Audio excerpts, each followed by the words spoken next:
श्री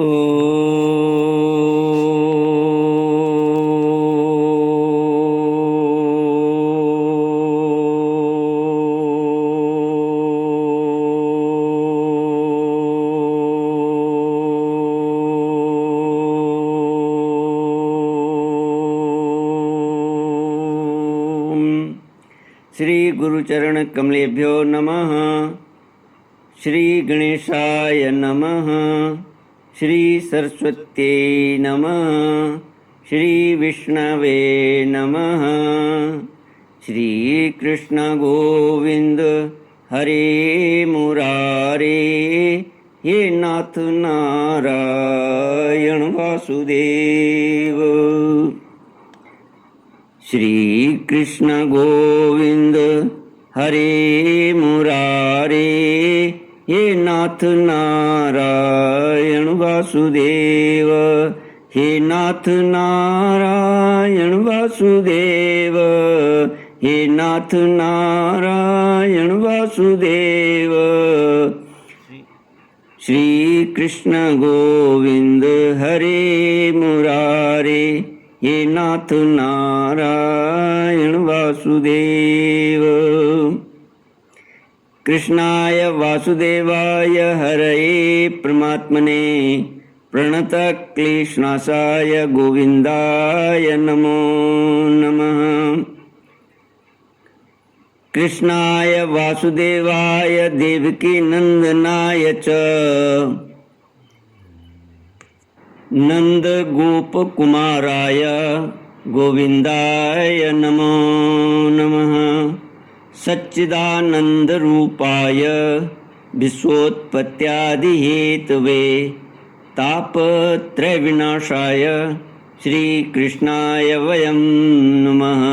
सच्चित आनंद स्वरूप परमात्मा जो सृष्टि के उत्पत्ति पालन और श्रृंगार करता है तथा जीवों के आध्यात्मिक आदि दैविक आदि भौतिक तापों को नष्ट करने वाले हैं, अर्थात जीवों के मानसिक शारीरिक और भौतिक दुखों को दूर करने वाले हैं। श्री कृष्ण गोविंद हरे मुरारे, हे नाथ नारायण वासुदेव। श्रीमद् भागवत षष्ठ स्कंद अथ सप्तमोऽध्यायः। राजोवाच कस्य हेतो परित्यक्ता आचार्येणात्मनः सुरा एतदाचक्ष भगवन् शिष्याणां क्रमम्। श्री शुक उवाच इन्द्रस्त्रिभुवनैश्वर्यम् अधोलंघित सत्पथ मरुभिर्वसुखी मरुभिर्शुभि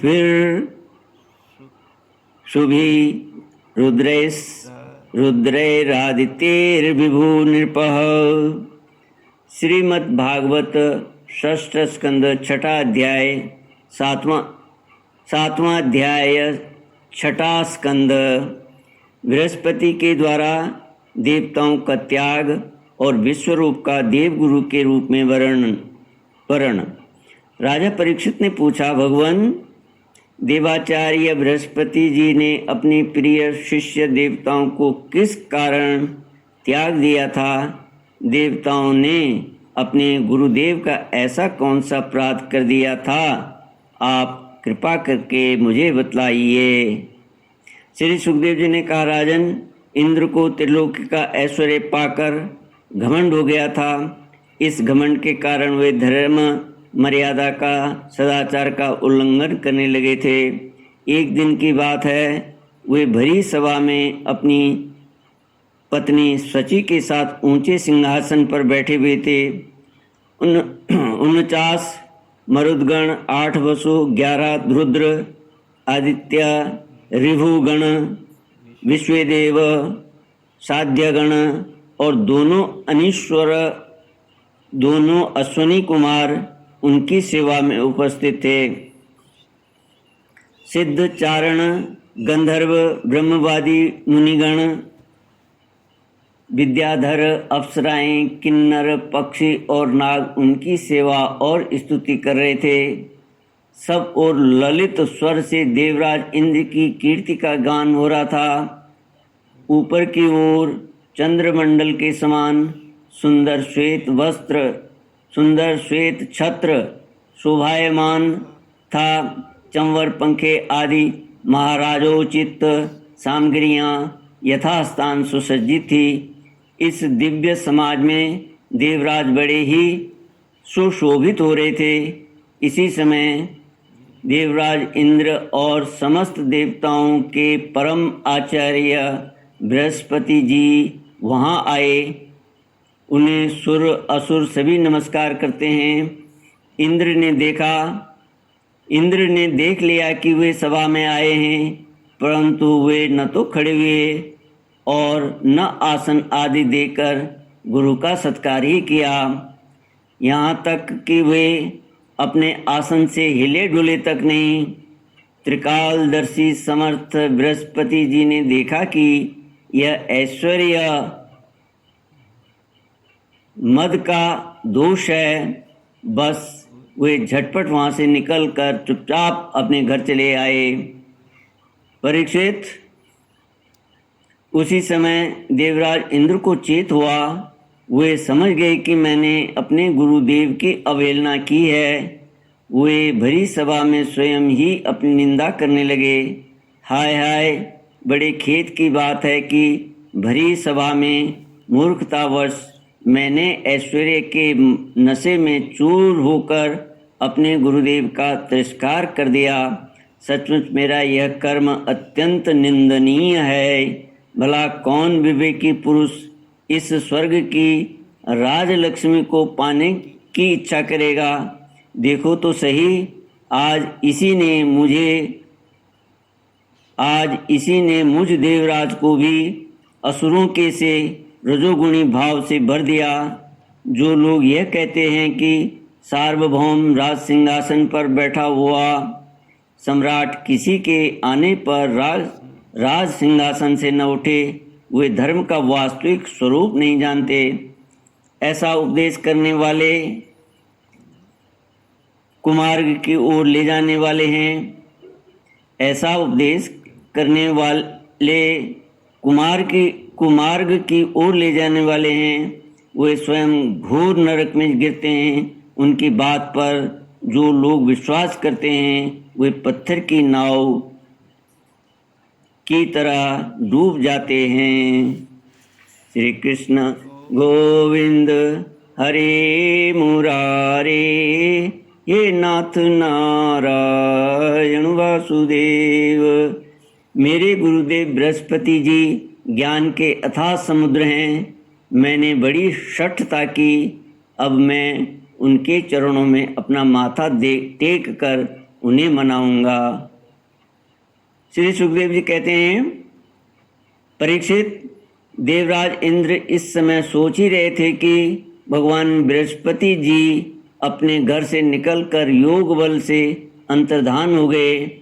देवराज इंद्र ने अपने गुरुदेव को बहुत ढूंढवाया, परंतु उनका कहीं पता न चला।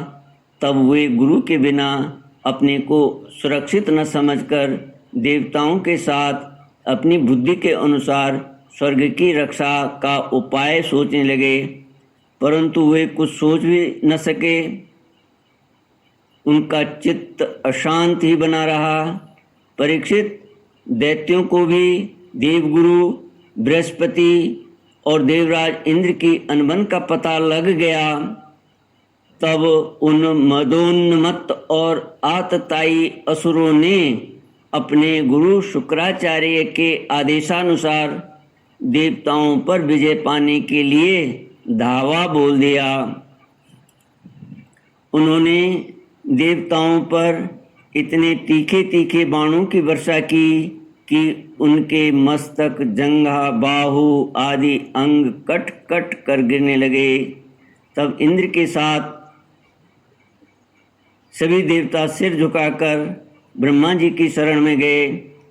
स्वयंभू एवं समर्थ ब्रह्मा जी ने देखा कि देवताओं की तो सचमुच बड़ी दुर्दशा हो रही है। अतः उनका हृदय अत्यंत करुणा से भर गया। वे देवताओं को धीरज बंधाते हुए कहने लगे, श्री कृष्ण गोविंद हरे मुरारे, हे नाथ नारायण वासुदेव।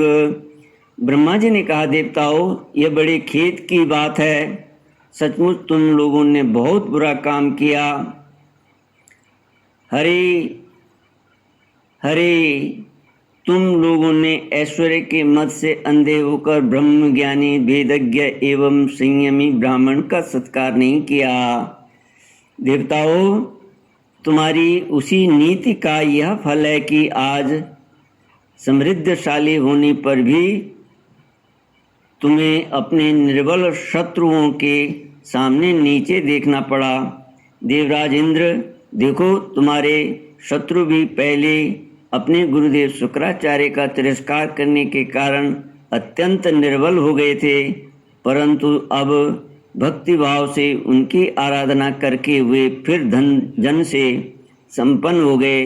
देवताओं, मुझे तो ऐसा मालूम पड़ रहा है कि शुक्राचार्य को अपना आराध्य देव मानने वाले ये दैत्य लोग कुछ ही दिनों में मेरा ब्रह्मलोक भी छीन लेंगे।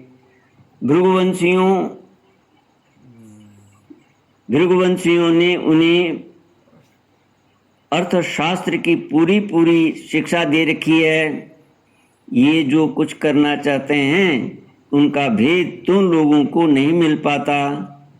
उनकी सलाह बहुत गुप्त होती है। ऐसी स्थिति में वे स्वर्ग को तो समझ ही क्या हैं।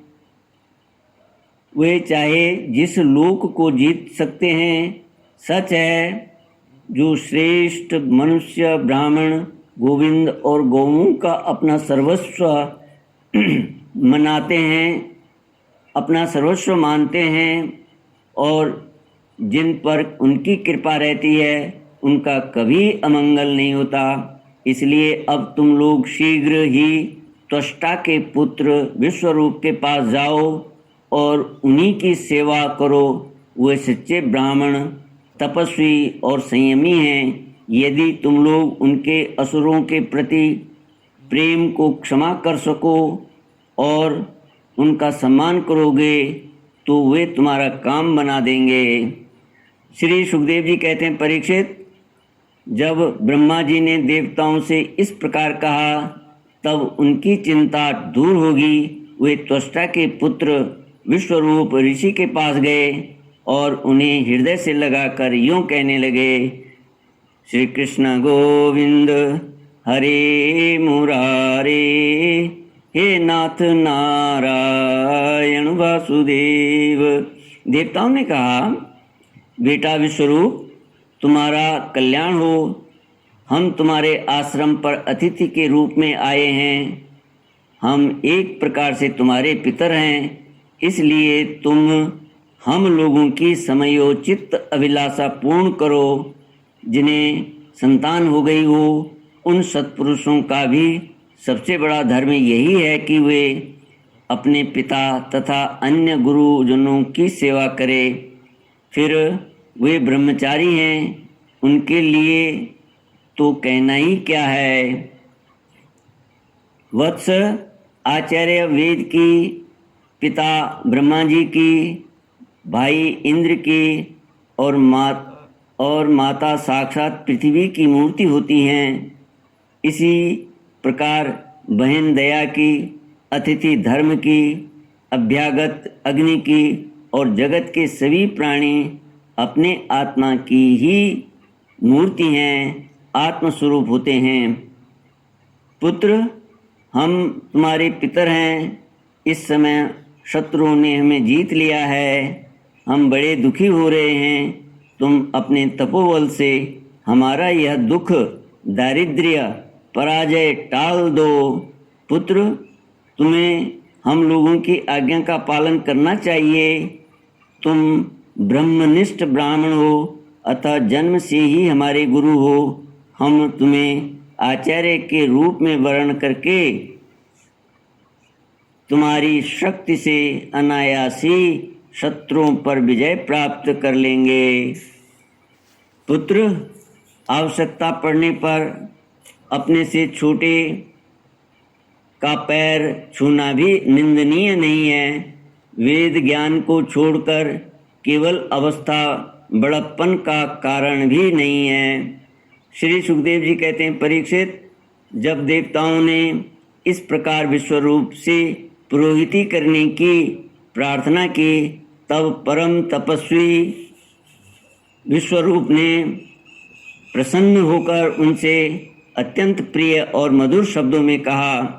विश्वरूप ने कहा, पुरोहिती का काम ब्रह्म तेज को क्षीण करने वाला है, इसलिए धर्मशील महात्माओं ने उनकी निंदा की है, किंतु आप मेरे स्वामी हैं और लोकेश्वर होकर भी मुझसे उसके लिए प्रार्थना कर रहे हैं। ऐसी स्थिति में मेरे जैसा व्यक्ति भला आप लोगों को कोरा जवाब कैसे दे सकता है? मैं तो आप लोगों का सेवक हूँ, आपकी आज्ञाओं का पालन करना ही मेरा स्वार्थ है। देवगण, हम अकिंचन हैं। खेती कट जाने पर अथवा अनाज की हाट उड़ जाने पर उसमें से गिरे हुए कुछ दाने चुन लाते हैं और उसी से अपने देव कार्य तथा पितृ कार्य संपन्न कर लेते हैं। लोकपालो, इस प्रकार जब मेरी जीविका चल ही रही है, तब मैं पुरोहिती की निंदनीय वृत्ति क्यों करूं? उससे तो केवल वे ही लोग प्रसन्न होते हैं जिनकी बुद्धि बिगड़ गई है। जो काम आप लोग मुझसे कराना चाहते हैं वह निंदनीय है, फिर भी मैं आपके काम से मुंह नहीं मोड़ सकता, क्योंकि आप लोगों की मांग ही कितनी है। इसलिए आप लोगों का मनोरथ मैं तन मन धन से पूरा करूँगा। श्री सुखदेव जी कहते हैं, परीक्षित, विश्वरूप बड़े तपस्वी थे। देवताओं से ऐसी प्रतिज्ञा करके उनके वर्ण करने पर वे बड़ी लगन के साथ उनकी पुरोहिती करने लगे। यद्यपि शुक्राचार्य ने अपने नीति बल से असुरों की संपत्ति सुरक्षित कर दी थी, फिर भी समर्थ विश्वरूप ने वैष्णवी विद्या के प्रभाव से उनसे वह संपत्ति छीन कर देवराज इंद्र को दिला दी। राजन, जिस विद्या से सुरक्षित होकर इंद्र ने असुरों की सेना पर विजय प्राप्त की थी, उसका उदार बुद्धि विश्वरूप ने ही उन्हें उपदेश किया था। श्री कृष्ण गोविंद हरे मुरारे, हे नाथ नारायण वासुदेव। इति श्रीमद्भागवते महापुराणे पारमहंस्यां संहितायां षष्ठस्कन्धे सप्तमोऽध्यायः। ओम पूर्णमद पूर्णमिदं पूर्णात् पूर्णमुदच्यते पूर्णस्य पूर्णमादाय पूर्णमेवावशिष्यते। ओम शांति शांति शांति। हरि ओम। श्री गुरुभ्यो नमः। हरि ओम।